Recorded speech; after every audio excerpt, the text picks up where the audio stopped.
రాజశేఖర రెడ్డి గారు, doctor YS Rajasekhara Reddy గారు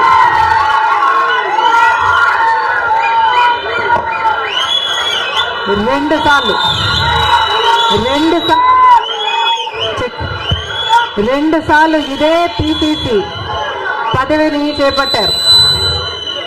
మళ్ళీ 2 సార్లు రాజశేఖర రెడ్డి గారు ముఖ్యమంత్రిగా గెలిచారు. అదే పిసిసి పదవిని, అంతటి బాధ్యతని రాజశేఖర రెడ్డి బిడ్డను నమ్మి వైఎస్ షర్మిలకు కాంగ్రెస్ పార్టీ, సోనియా గాంధీ గారు, రాహుల్ గాంధీ గారు, ఖార్గే గారు, కాంగ్రెస్ పార్టీ పెద్దలందరూ నన్ను నమ్మి ఈ బాధ్యతనివ్వడం రాజశేఖర రెడ్డి బిడ్డకు గర్వకారణం.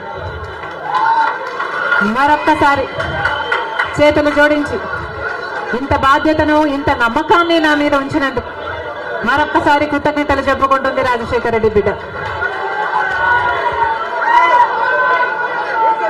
ఆంధ్ర రాష్ట్రానికి చెందిన ఇంతమంది నాయకులు, ఆంధ్ర రాష్ట్రానికి చెందిన ఇంతమంది కాంగ్రెస్ నాయకులు, కాంగ్రెస్ నమ్మకస్తులు,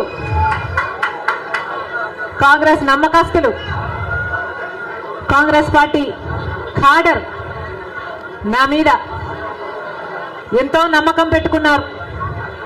నేను రావాలని కాంగ్రెస్ పార్టీ వాళ్ళందరికీ మరొకసారి రాజశేఖర రెడ్డి బిడ్డ శిరస్సు వంచి చేతులు జోడించి మనస్ఫూర్తిగా నమస్కరించుకుంటోంది.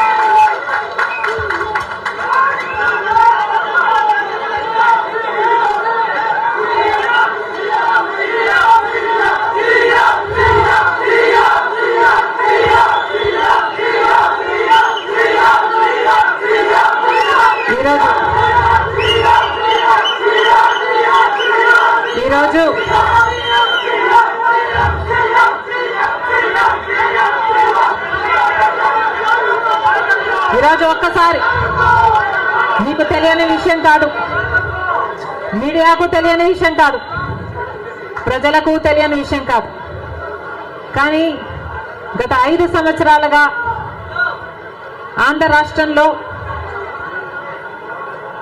యువజన శ్రామిక రైతు కాంగ్రెస్ పార్టీ అధికారంలో ఉంది. అంతకుముందు 5 సంవత్సరాలు తెలుగుదేశం పార్టీ అధికారంలో ఉంది. ఈ 10 సంవత్సరాలుగా రాష్ట్రంలో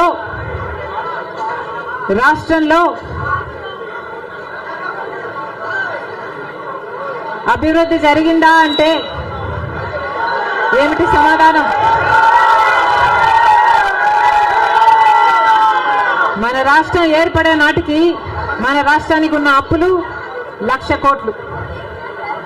చంద్రబాబు గారు ముఖ్యమంత్రి అయిన 5 సంవత్సరాలకి ఆయన చేసిన అప్పులు 1,00,000 కోట్లు.